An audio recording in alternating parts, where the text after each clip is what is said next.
Welcome. আগের দিন আমরা ওভারহেড লাইনের যে বিভিন্ন ধরনের কন্ডাক্টর ইউজ হয় তার মেটেরিয়ালগুলো নিয়ে আলোচনা করছিলাম। তার মধ্যে একটা মেটেরিয়াল আমরা আলোচনা করেছি কপার। আজকে আমরা আরো বেশ কিছু মেটেরিয়াল নিয়ে আলোচনা করব।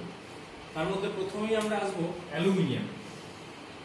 অ্যালুমিনিয়াম হলো এমন একটা মেটেরিয়াল যেটা ওভারহেড লাইনের ক্ষেত্রে খুব পপুলার এবং বহু ক্ষেত্রে এটা ইউজ করা হয়।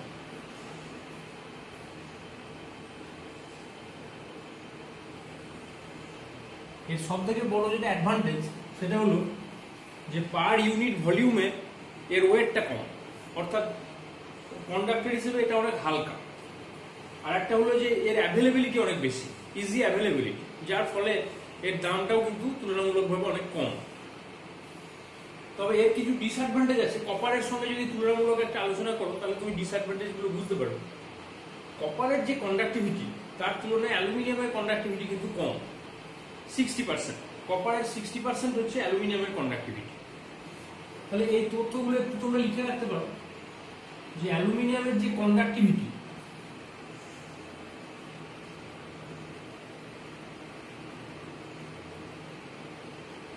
সেটা 60% অফ কপার। তার মানে বুঝতেই পারছো কন্ডাক্টিভিটিটা কম মানে রেজিস্ট্যান্সটা বেশি। তাহলে রেজিস্ট্যান্সটাকে যদি সমান করতে হয় তাহলে সেক্ষেত্রে অ্যালুমিনিয়ামের ক্রস সেকশনটাকে বাড়াতে হবে এবং ডায়ামিটারও বাড়াতে হবে। তো একই রেজিস্ট্যান্স পাওয়ার জন্য অ্যালুমিনিয়ামের যে ডায়ামিটার বাড়াতে হবে সেটা প্রায় 26% বেশি কপারের তুলনায়। অর্থাৎ for same resistance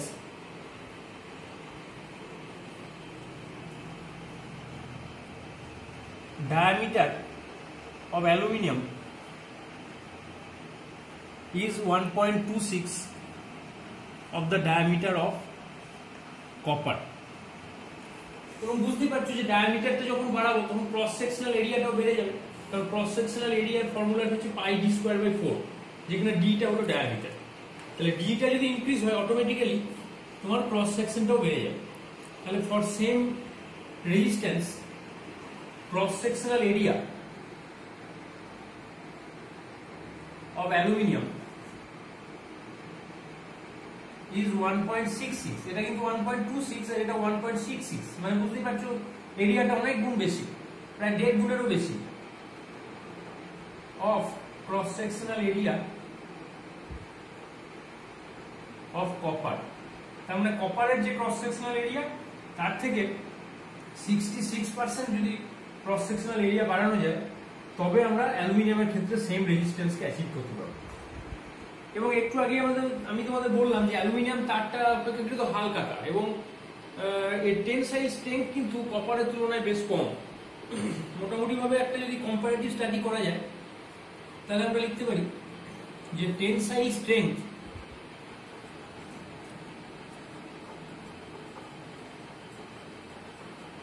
of aluminium is only 45% of the tensile strength of copper। তাহলে অনেকটাই কম দেখা যাচ্ছে। কিন্তু যেহেতু আমরা এই ক্রস সেকশনাল এরিয়াটাকে বাড়াই, অ্যালুমিনিয়ামের ক্ষেত্রে তারটাকে একটু মোটা করি, সেই জন্য এই পার্সেন্টেজটা একটু বাড়ে। এই পার্সেন্টেজটা বেড়ে মোটামুটি 75%-এর কাছাকাছি হয়। তাহলে প্র্যাকটিক্যাল কনসিডারেশনে তোমরা ধরে নিতে পারো যে অ্যালুমিনিয়াম তারের যে ক্রস সেকশনাল এরিয়াটা আমরা চুজ করি তার জন্য যে টেনসাইল স্ট্রেংথটা আমরা অ্যাচিভ করি সেটা মোটামুটি ভাবে কপারের 75%। তাহলে টেনসাইল স্ট্রেংথটা কম, মানে 75% মানে স্টিল লেস দ্যান 100%। তাহলে এর কম এটা বোঝাই যাচ্ছে, মানে ক্রস সেকশন বাড়ালেও কিন্তু এর টেনসাইল স্ট্রেংথটা কমই থাকছে। এখন এইটা হওয়ার ফলে যে অসুবিধাটা হয় যে ধরো দুটো সাপোর্ট আছে, এই দুটো সাপোর্টের মাঝখানে তুমি তারটা টাঙাবে। নর্মালি তোমরা দেখেছো যে সাপোর্টের মাঝে যে তারটা টাঙানো হয় সেটা একটু স্যাগ করে, মানে এরকম ঝুলে যায়, টান টান থাকে না। তাহলে টান টান থাকলে যে লাইনটা হতো সেই লাইন থেকে যতটা পরিমাণ ঝুলে পড়ে সেইটাকে আমরা বলে থাকি স্যাগ। এই স্যাগটা কিন্তু অ্যালুমিনিয়াম তারের ক্ষেত্রে বেশি হয়, যেহেতু টেনসাইল স্ট্রেংথটা কম সেই জন্য স্যাগটা কিন্তু অ্যালুমিনিয়াম তারে বেশি হয়। এবং স্যাগ বেশি হওয়ার ফলে যে অসুবিধা হয় যে গ্রাউন্ড থেকে তার যে দূরত্ব, গ্রাউন্ড থেকে এই যে দূরত্ব ডি, গ্রাউন্ড ক্লিয়ারেন্স বলে এটাকে, এটা ধরো গ্রাউন্ড, তাহলে তারের যে মিনিমাম পয়েন্ট সেখান থেকে গ্রাউন্ডের যে ডিস্টেন্স সেটাকে আমরা বলি গ্রাউন্ড ক্লিয়ারেন্স। তাহলে তারটা যদি বেশি ঝুলে পড়ে তাহলে এই গ্রাউন্ড ক্লিয়ারেন্সটা কমে যায়। কিন্তু এর একটা নির্দিষ্ট মাপ রাখতেই হবে তোমাকে, যদি একটা সার্টেন ভোল্টেজ লেভেলের জন্য গ্রাউন্ড ক্লিয়ারেন্স কত হবে সেটা সে ব্যাপারে স্পেসিফিক আইন আছে, সেটা তোমাকে মেনটেন করতে হবে। সেটা মেনটেন করতে গেলে অসুবিধাটা কি হবে, তখন তোমাকে এই টাওয়ারটার হাইটটা বাড়াতে হবে, অর্থাৎ তার মানে সাপোর্টগুলোকে আরো বেশি উঁচু করতে হবে। স্বাভাবিকভাবেই তোমার খরচ বাড়বে এইগুলোকে উঁচু করতে গেলে। এই ধরনের কিছু প্রবলেম কিন্তু আমরা অ্যালুমিনিয়ামের ক্ষেত্রে দেখতে পাই। এখনকার দিনে একটা নতুন ধরনের অ্যালুমিনিয়াম তার পাওয়া যায়, যেটাকে বলা হয় এএসি। পুরো কথাটা কি, অল অ্যালুমিনিয়াম কন্ডাক্টর। এই যে জিনিসটা সম্বন্ধে আমি একটু তোমাদের বলি, এএসি ফুল ফর্মটা একটু তোমরা মনে রাখবে। পুরো কথাটা হচ্ছে অল অ্যালুমিনিয়াম কন্ডাক্টর। তার মানে এই যে স্ট্র্যান্ডের তার আমরা ইউজ করি, সেখানে তোমরা দেখেছো যে একাধিক এরকম সরু সরু তার, সেইগুলোকে নিয়ে একটা তার তৈরি করা হয়, একটা মোটা তার তৈরি করা হয়।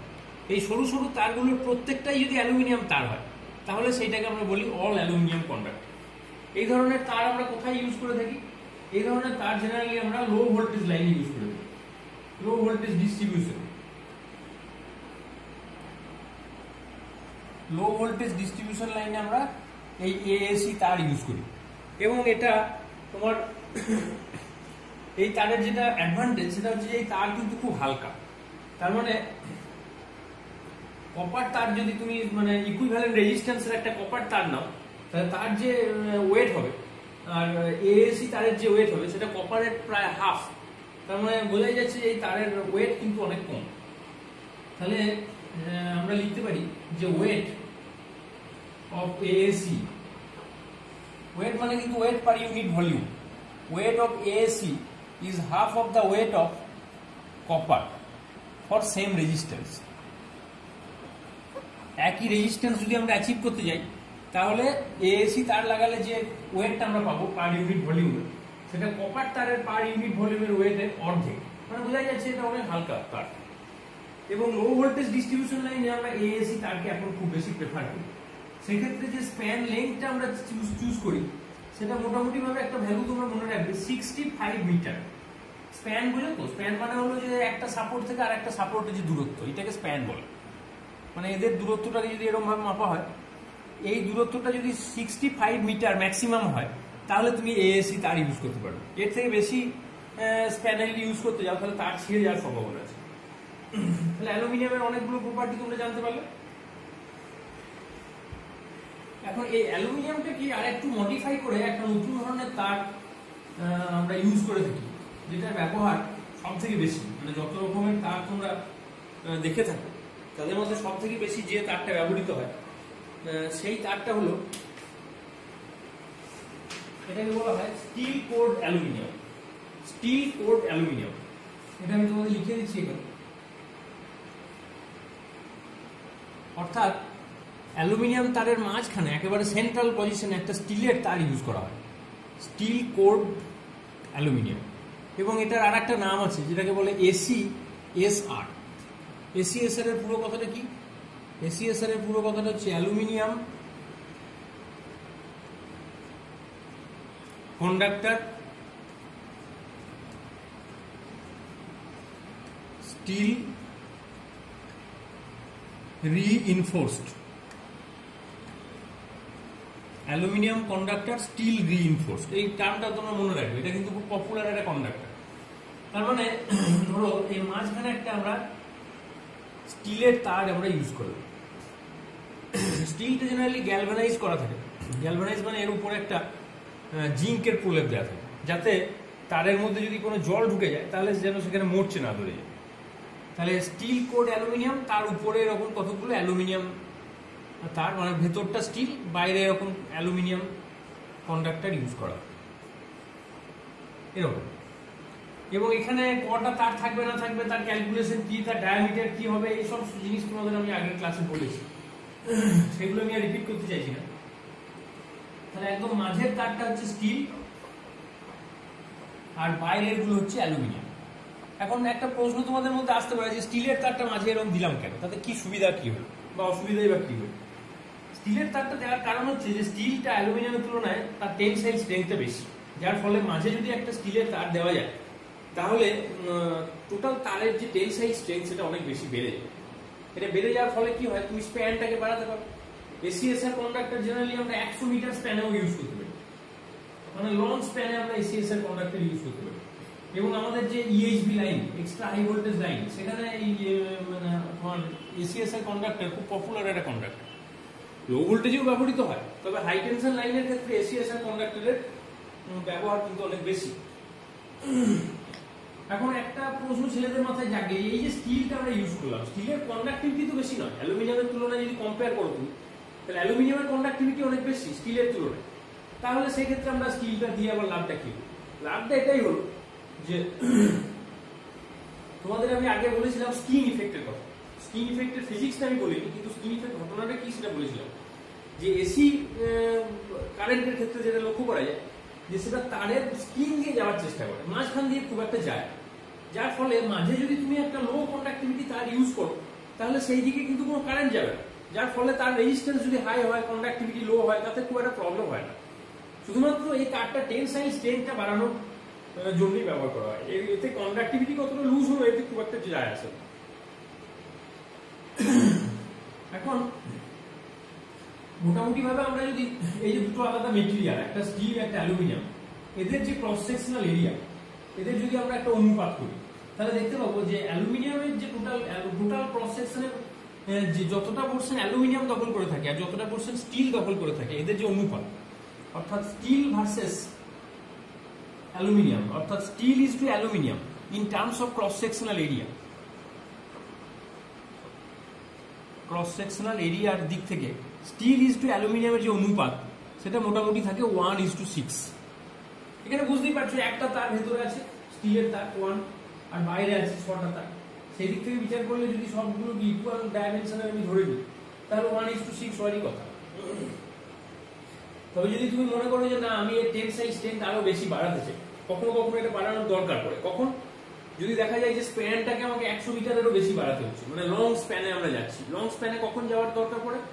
জেনারেলি ধরো কোনো রিভার ক্রস করছি আমরা, একটা নদী ক্রস করছি, নদীর মাঝখানে তো জলের স্রোত থাকে, প্লাস ওখানে বালি থাকে, খুবই শক্ত সলিড মাটি থাকে না, যার ফলে ওখানে কিন্তু খুব বেশি সংখ্যক সাপোর্ট বসানো যায় না, বসালে সেটা উল্টে যাওয়ার একটা সম্ভাবনা থাকে। তাহলে মিনিমাম নাম্বার অফ সাপোর্ট দিয়ে আমাকে টোটাল রিভারটাকে ক্রস করে যেতে হবে, লাইনটাকে ক্রস করে নিয়ে যেতে হবে। সেক্ষেত্রে স্প্যান লেন্থ কিন্তু অনেক বেশি হয়। সেক্ষেত্রে আমরা যে তারগুলোকে ইউজ করি তারা যদি টেনসাইল স্ট্রেংথ লো হয় তাহলে তার কেটে পড়ে যাবে। সেই জন্য সেক্ষেত্রে আমাদের ইচ্ছা করি টেনসাইল স্ট্রেংথটাকে একটু বাড়াতে হবে। সেই জন্য তখন আমরা এই 1:6 অনুপাতে না গিয়ে আমরা স্টিলের পার্সেন্টেজটাকে আরো বাড়াবার চেষ্টা করি যাতে শক্ত হয় বেশি। তখন এই অনুপাতটা কমে গিয়ে মোটামুটি হয় 1:4। তাহলে নর্মাল যে স্প্যান লেন্থ তার জন্য আমরা এই অনুপাতটাকে চুজ করতে পারি।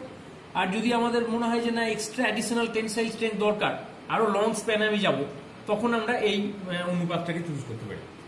এই জায়গাগুলো তোমরা একটু মনে রাখো।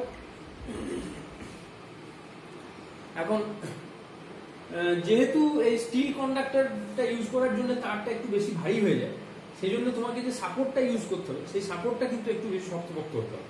তাহলে ওই যে এএসি তারের ক্ষেত্রে যে ধরনের সাপোর্ট ইউজ করেছিল ওই একই সাপোর্ট ইউজ করলে জেনারেলি কিন্তু এটা ক্যারি নাও করতে পারে, মানে সাপোর্টের উপর বেশি চাপ পড়ে।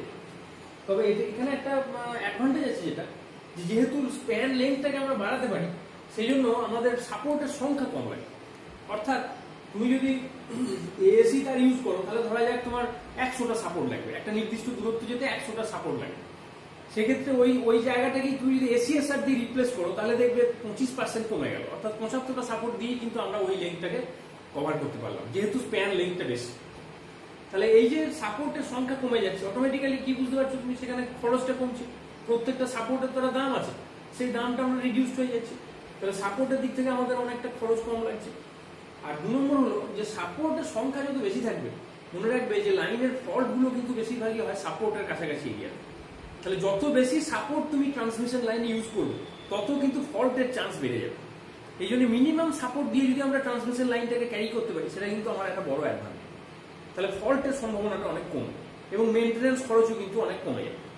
তাহলে এসিএসআর তারের অনেকগুলো প্রপার্টি তোমরা জানতে পারলে, কিন্তু এর একটা বড় ডিসঅ্যাডভান্টেজ আছে যেটা তোমাদের বলা দরকার, যে এই যে এর উপরে একটা বললাম আমি গ্যালভানাইজেশন থাকে স্টিলের উপরে, মানে একটা জিঙ্কের প্রলেপ থাকে, তাহলে বুঝতেই পারছো যে জিঙ্কের সঙ্গে ওই অ্যালুমিনিয়ামটা সরাসরি টাচ করে থাকে।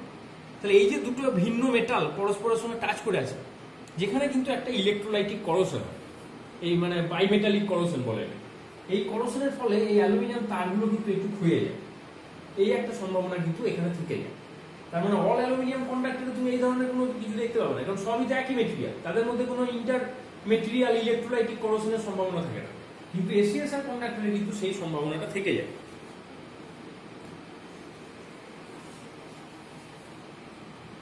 এরপরে আমরা যে কন্ডাক্টরটা নিয়ে পড়বো সেটা হলো, আগেই তোমাদের আমি বলেছিলাম যে গ্যালভানাইজ স্টিল।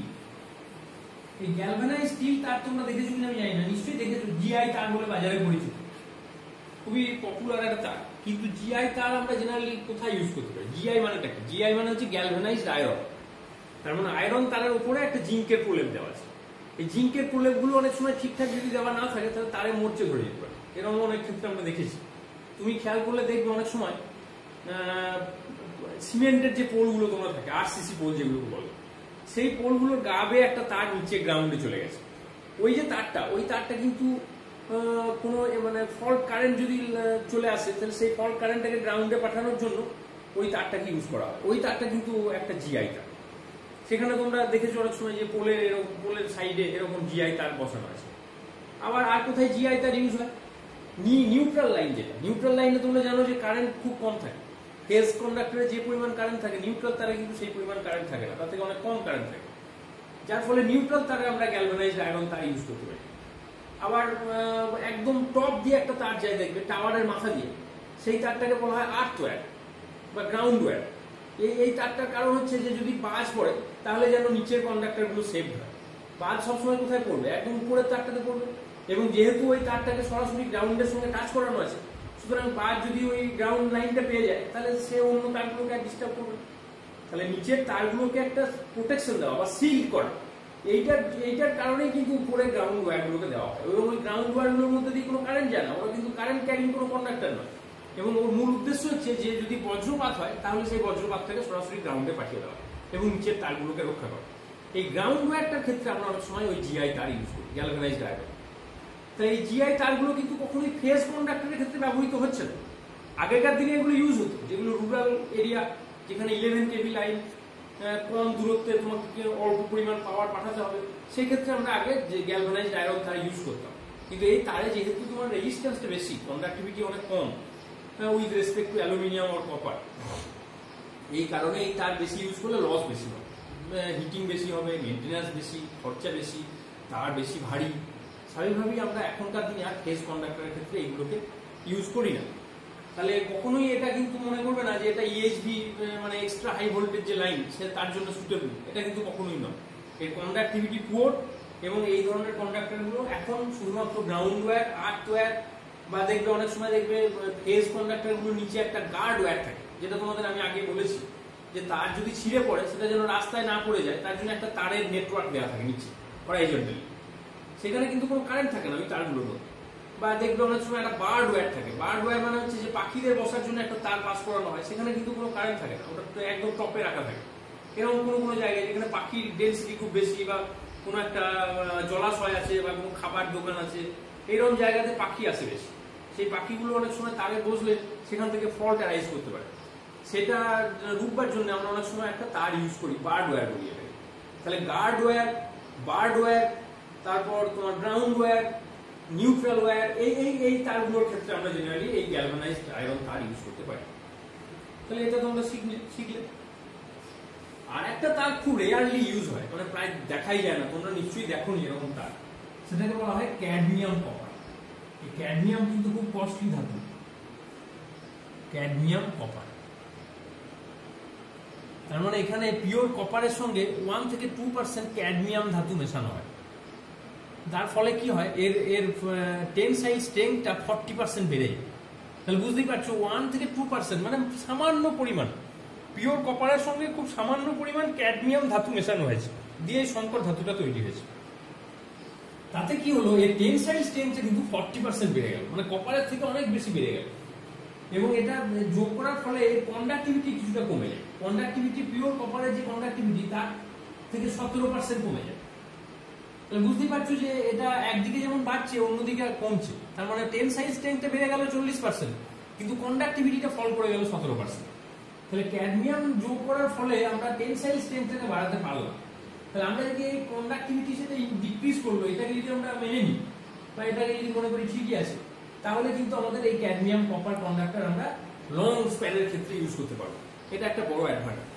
তবে মনে রাখবে যে এটা কিন্তু কস্টলিয়ার দ্যান কপার, এবং এটা যে হামেশা ইউজ করতে পারবে তা নয়, কারণ এর দাম কিন্তু খুব বেশি। যার ফলে এটা একেবারে রেয়ার জায়গা যেখানে বিশাল বড় লম্বা ক্রস সেকশন দরকার, বিশাল কোনো নদী ক্রস করতে হবে বা কিছু জায়গা যেখানে স্প্যান লেন্থটাকে কোনোভাবেই ছোট করার কোনো জায়গা নেই, সেই সব জায়গাতে আমরা ক্যাডমিয়াম কপার তার ইউজ করতে পারি। বা অনেক ক্ষেত্রে তুমি দেখবে যে হয়তো রোড ক্রস করতে হচ্ছে বা হয়তো রেলওয়ে ক্রসিং হচ্ছে, সেখানে কিন্তু কোনো স্যাগ অ্যালাউ করা যাবে। অর্থাৎ ধরো একটা এরকম রাস্তা পেরিয়ে গেছে, সেই রাস্তার একদিকে তুমি একটা টাওয়ার বসিয়েছো আর উল্টো দিকে আরেকটা টাওয়ার বসিয়েছো।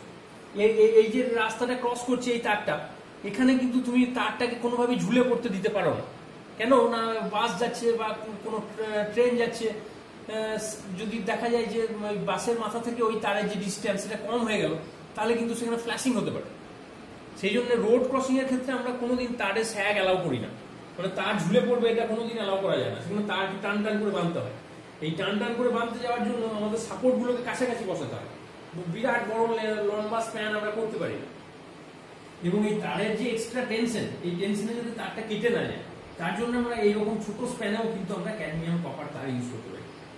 তাহলে কোথায় কোথায় এই ধরনের তার ইউজ হয় সেটা বুঝতে পারলে, বিরাট লম্বা স্প্যানে হতে পারে অথবা খুব ছোট স্প্যানে যেখানে স্যাগ অ্যালাউড নয়, সেসব ক্ষেত্রে আমরা এই ধরনের তার ইউজ করতে পারি। তাহলে কন্ডাক্টর নিয়ে আজকে আমাদের বিস্তারিত আলোচনা হলো। কত রকম মেটেরিয়াল আমরা কন্ডাক্টর মেটেরিয়াল হিসেবে চুজ করে থাকি, কি কি মেটেরিয়াল, তাদের অ্যাডভান্টেজ ডিসঅ্যাডভান্টেজ, কোনটা ভালো কোনটা খারাপ, সমস্ত নিয়ে আলোচনা করি। তাহলে সার্বিকভাবে আমাদের দাঁড়ালো এটাই যে এতগুলো মেটেরিয়ালের মধ্যে বেস্ট কন্ডাক্টর মেটেরিয়াল হচ্ছে কপার। তুমি বলবে যে কপারের থেকেও কি ভালো কোনো বেস্ট মেটেরিয়াল নেই? নিশ্চয়ই আছে, সিলভার হচ্ছে সব থেকে ভালো। তাহলে কি আমরা সিলভার তার ইউজ করবো? কখনোই না, কারণ সেটার যে দাম সেটা আমরা পোষাতে পারবো। এত লম্বা মাইলের পর মাইল তার যাচ্ছে, সেটা সিলভার তার ইউজ করে তো আমাদের পক্ষে খরচ সামলানো সম্ভব না। সুতরাং সেটা আলোচনা দিয়ে আসে। তাহলে যেটা আলোচনায় আসছে তার মধ্যে কপারটা আমরা বলতে পারি যে বেস্ট কন্ডাক্টর। কিন্তু কপারও এখন আর আলোচনায় আসে না এই কারণে যে কপারের দাম খুব বেড়ে গেছে, কপারের অ্যাভেলেবিলিটি কমে গেছে, কপারের দাম বেশি হয়ে গেছে, যার ফলে কপার তার এখন সেভাবে ইউজ হয় না। ডোমেস্টিক ওয়্যারিং এর ক্ষেত্রে তোমরা দেখেছো সরু সরু কপার তার বাড়ির মধ্যে ইউজ হয় ওয়্যারিং এর ক্ষেত্রে, কিন্তু বাইরে তোমরা হাই টেনশন লাইন বলো বা লো ভোল্টেজ ডিস্ট্রিবিউশন লাইন বলো, সেখানে কিন্তু কোনো কপার তার তুমি দেখতে পাবে না, সব অ্যালুমিনিয়াম তার। এই অ্যালুমিনিয়াম তারের মধ্যে দুটো সেকশন এখন আছে, দুটো রকম টাইপ ইউজ হয়, একটা হচ্ছে এএসি আর একটা হচ্ছে এসিএস। যার মধ্যে এসিএস এর ব্যবহার অনেক বেশি। এএসি কোনো কোনো জায়গায় ব্যবহৃত হচ্ছে, লো ভোল্টেজ ডিস্ট্রিবিউশন লাইনে কোথাও কোথাও ব্যবহৃত হচ্ছে, কিন্তু হাই ভোল্টেজ লাইন কিন্তু massively design by ACS conductor. Galvanise steel conductor কোথায় ইউজ হয় আমি বলে দিচ্ছি, ground wire, neutral wire, earth wire, bird wire বা গার্ড ওয়্যার, এইসব ক্ষেত্রে আমরা গ্যালভানাইজড আয়রন ইউজ করতে পারি। আর ক্যাডমিয়াম কপার কোথায় ইউজ হয় সেটাও বলে দিয়েছি, যে বিশাল লম্বা স্প্যানের ক্ষেত্রে হতে পারে বা শর্ট স্প্যানে যেখানে আমরা স্যাগ অ্যালাউ করি এরকম জায়গায় হতে পারে। তাহলে এই পুরো বিষয়টা নিয়ে তোমরা কিন্তু মুখস্থ করতে যাবে না, এত ডাটা মুখস্থ করা সম্ভব। তোমরা যদি জিনিসটাকে ভালো করে বুঝে নাও, তাহলে তোমাদের নিজের যে সেন্স সেখান থেকেই তোমরা পরীক্ষা লিখতে পারবে। তাহলে এগুলো যা শুনে নিয়ে তোমরা খাতাতে একটু লিখে ফেলবে, একটু নোট ডাউন করে ফেলবে, একটা চক ডাউন করা যাকে বলে, যে পয়েন্টগুলোকে পরপর লেখা, অ্যালুমিনিয়ামের কি কি প্রপার্টি পেলাম, ক্যাডমিয়াম কপারের কি প্রপার্টি পেলাম, এগুলোকে যদি একবার চোখ বুলিয়ে নাও তাহলে কিন্তু তুমি পরীক্ষা লিখতে পারবে। তাহলে আজকে ভিডিও তোমাদের কেমন লাগলো আমাকে জানাবে, যদি কিছু প্রশ্ন থাকে এর মধ্যে সেটাও করতে পারো। আর একটা জিনিস আমি আজকে সুযোগ পেয়েছি বলে নিই, যে আমি তোমাদের এর আগে লেআউট ডায়াগ্রাম পড়িয়েছিলাম। লেআউট ডায়াগ্রাম পড়ানোর সময় আমি একটা কথা তোমাদের বলেছিলাম যে পাওয়ার সিস্টেমে জেনারেটিং ভোল্টেজ যেটা ইউজ করা হয় একটা জেনারেটারে, সেটার মোটামুটি ইন্ডিয়ার ক্ষেত্রে তার রেঞ্জটা হচ্ছে 11 থেকে 21 কেভি। যদিও বাইরের দেশে 33 কেভি পর্যন্ত ইউজ হয়, কিন্তু ইন্ডিয়ার ক্ষেত্রে মোটামুটি এই স্প্যানটা আমরা ইউজ করি। হাইয়েস্ট জেনারেটিং ভোল্টেজ হচ্ছে 21 কেভি। আমার এক ছাত্র রিসেন্টলি আমাকে বলেছে যে সম্প্রতি একটি পাওয়ার স্টেশনে, আদানি পাওয়ার স্টেশন, সেখানে জেনারেটিং ভোল্টেজ হচ্ছে 22 কেভি। তাহলে সেটা যদি হয়ে থাকে, রিসেন্ট ডেভেলপমেন্ট তো হচ্ছে, ডে টু ডে জিনিসগুলোকে পাল্টাচ্ছে, সুতরাং আমাদেরকেও নিজেদের ডাটাটাকে একটু আপডেট করে নিতে হবে। তাহলে এখন আপাতত তোমরা ধরে রাখতে পারো যে 22 কেভিটাই ইন্ডিয়ার হাইয়েস্ট জেনারেটিং ভোল্টেজ। এই তথ্যটা আমি তোমাদের দিলাম, এটা মনে রাখবে। আগামী দিন যদি এটা আরো বাড়ে তখন আবার আমরা সেটা বলবো। তাহলে এইটুকু বলে আমি আজকের ক্লাস আপাতত শেষ করছি। নেক্সট ক্লাসে আমরা সাপোর্টগুলোকে নিয়ে পড়াবো, কত রকম সাপোর্ট হয়, double circuit line, single circuit line, এই বিষয়গুলোতে আমরা আসবো। তো পাওয়ার সিস্টেম কেমন লাগছে তোমরা আমাকে জানাবে। আজকের ক্লাস এইটুকুই থাক। Thank you.